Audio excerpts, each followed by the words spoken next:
Rebonsoir. Du coup, comme l'a annoncé Constance, on va vous présenter un projet porté par le Lab Design et à l'initiative donc de Christophe Debar, donc un projet autour d'une esthétique de prothèse de jambe. Voilà, je donne la parole à Christophe. Bonsoir.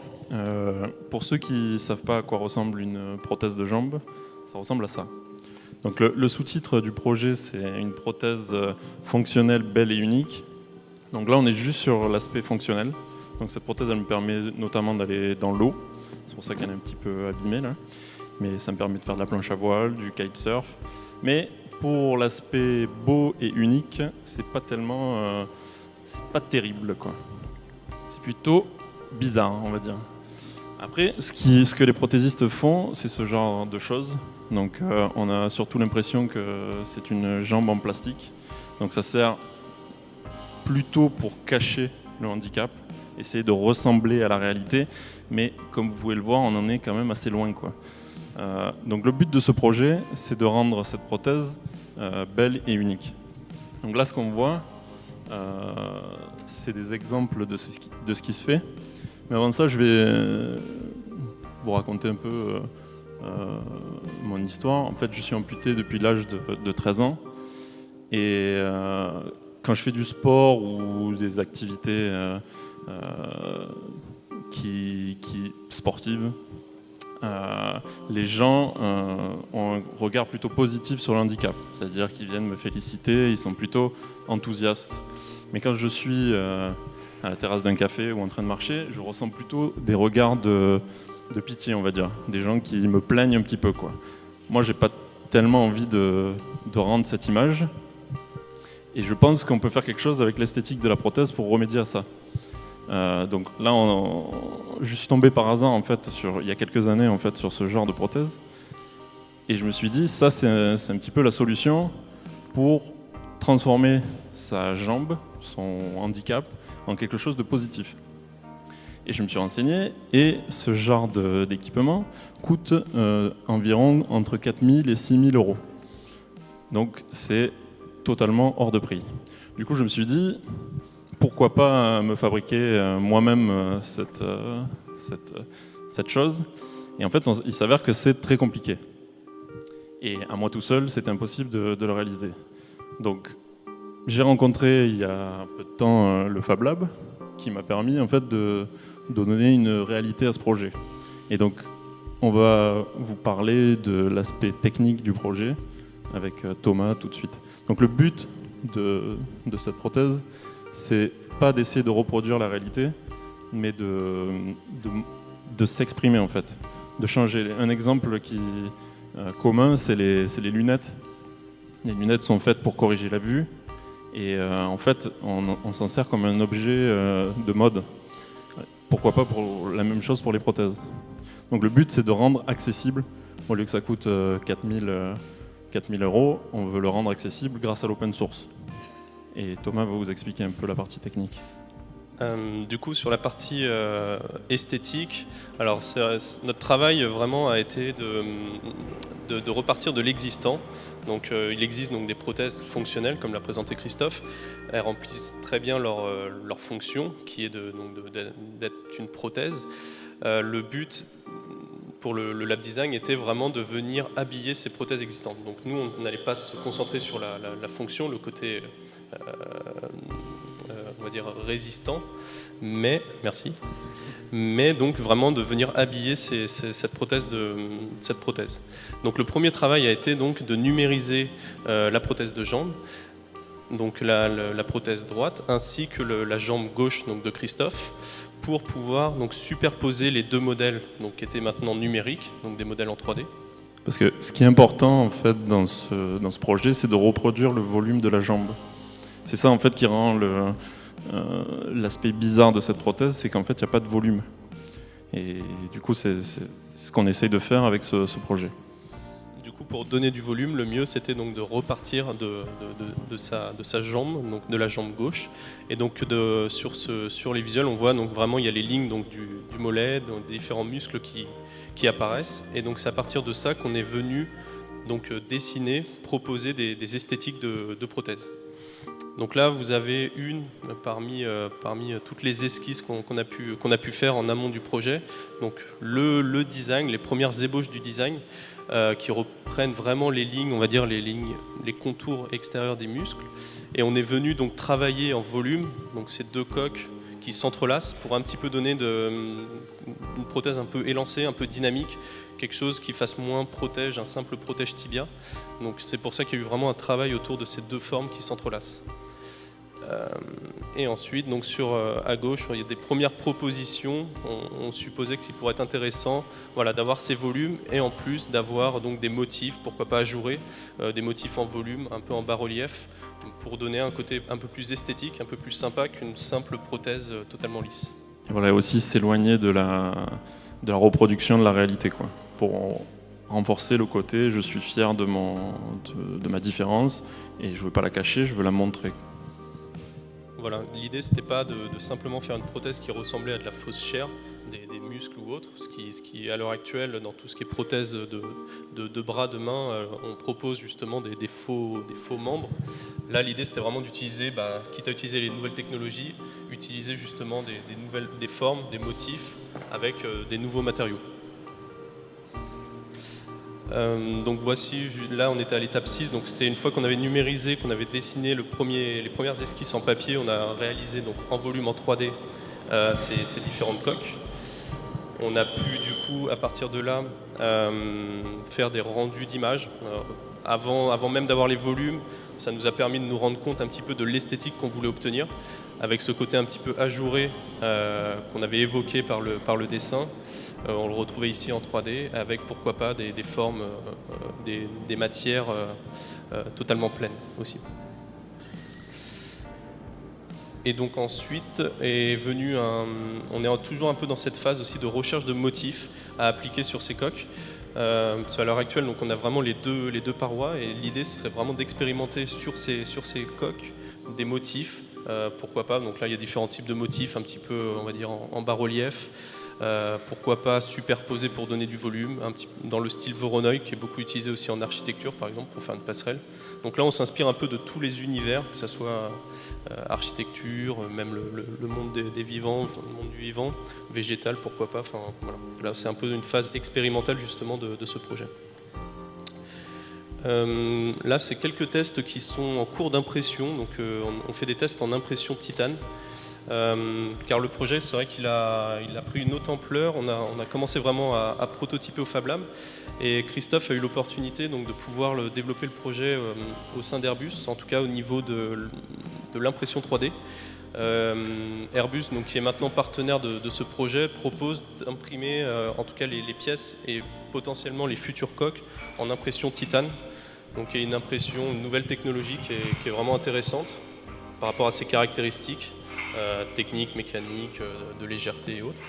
Donc là, voilà, on propose différents types de motifs que là, pour l'instant, on expérimente et derrière, on verra si on les applique sur les coques, sur les futures coques de Christophe. Là, c'est un petit point vraiment technique. On a du coup, on a travaillé sur, on va dire, l'extérieur, l'esthétique.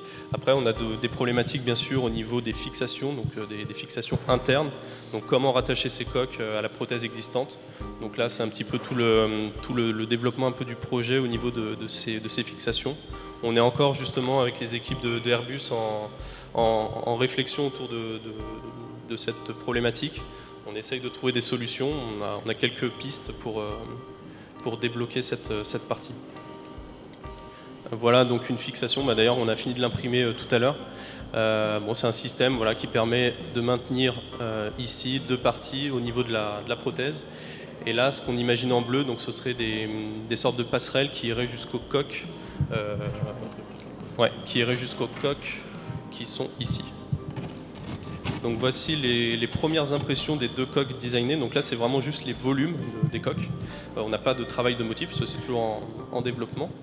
Mais du coup, donc ce serait le système de fixation viendrait donc s'accrocher au niveau de la coque et après au niveau donc du pied, au niveau de la rotule. Donc ces coques, en fait, elles servent à prototyper tout ce qu'on fait chez Airbus et ici.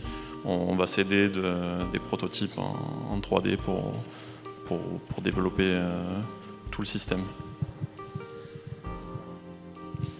Donc, je voulais dire aussi qu'à la base, j'ai commencé ce projet dans le but de me faire l'esthétique, et j'ai compris qu'il y avait un intérêt et qui pouvait être partagé à la plupart des gens qui sont amputés d'une jambe.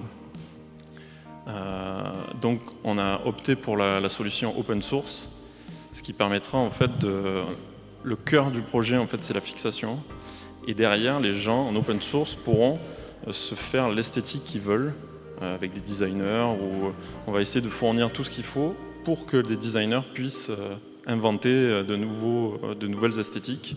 La grosse difficulté de ce projet, c'est de s'adapter à tout type de prothèses. Moi, j'ai un moignon qui est court, d'autres personnes ont des moignons beaucoup plus longs, des gens sont petits, des gens sont grands. Du coup, il faut arriver à trouver un système pour s'adapter à toutes les morphologies et que ça soit assez simple à faire et que les gens puissent bénéficier d'esthétique. Par exemple, moi je pense surtout aux enfants qui avoir une esthétique. Aujourd'hui, les choses qui existent, même très chères, pour les enfants, ça ne se fait pas. Parce qu'on change de prothèse tous les 6 mois, 1 an. Donc on a besoin d'avoir quelque chose qui est vraiment pas cher. Et pour les enfants, on pensait carrément, on peut aller très loin dans le design, à mettre carrément des LED à l'intérieur de la jambe, et quand le petit il pose la jambe par terre, la jambe s'allume. Et ça peut créer chez l'enfant le fait d'être plutôt attirant que repoussé, quoi. Du coup, il y a un réel bénéfice, même psychologique, quoi. Par rapport à ça, il y a un projet existant, certaines personnes doivent connaître, qu'on avait déjà présenté ici, qui est les prothèses de main Enable, donc qui permet justement d'imprimer en 3D à bas coût une prothèse de main fonctionnelle. Et justement, par rapport aux enfants, ce projet a vraiment pris de l'ampleur, parce que les enfants pouvaient donc se l'imprimer aux couleurs de Captain America, d'Iron Man, enfin devenir vraiment des super-héros avec ce type de prothèse. Et ça pourrait aussi, dans le cas de la prothèse de jambe, être un petit peu dans cette idée-là d'aller vers... L'association My Human Kit a Enable pour exemple. En fait, ils veulent développer leur concept pour faire ça. Le concept de My Human Kit, rapidement, c'est de créer des Human Labs un peu partout, peut-être en partenariat avec des Fab Labs, des entreprises, des écoles, pour permettre à des gens de venir se fabriquer leurs jambes dans ces lieux-là, pour fabriquer des prothèses en plastique, où on peut imaginer n'importe quoi, avec du cuir, avec tout ce qu'on veut. Voilà, c'est l'imagination qui sera la limite, quoi. Il faut qu'on passe aux questions. Ah, vous êtes trop fort, et plus besoin de moi, je m'en vais. Est-ce que vous avez des questions, messieurs, dames ? Est-ce que tu as déjà essayé de hacker ta prothèse ? Non, j'ai jamais essayé, mais c'est difficile d'imaginer quelque chose. Alors, il y a deux raisons aussi. C'est qu'une coque comme ça, normalement, on a de la mousse à l'intérieur. Et là, j'ai une prothèse qui est un peu dynamique, et ça gêne la dynamique aussi de la prothèse. Donc, je suis mieux sans. Du coup, je voulais vraiment quelque chose qui permette aussi d'avoir un confort. Et non, effectivement, j'ai jamais essayé de hacker ma prothèse existante.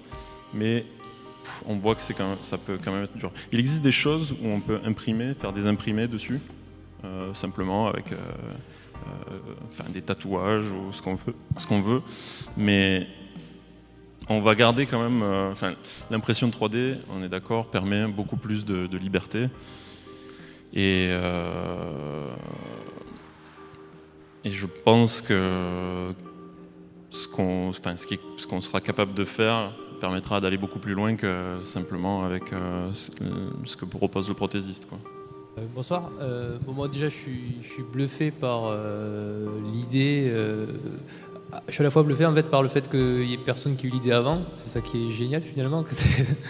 Mais déjà j'ai une question par rapport au prix de la prothèse de base.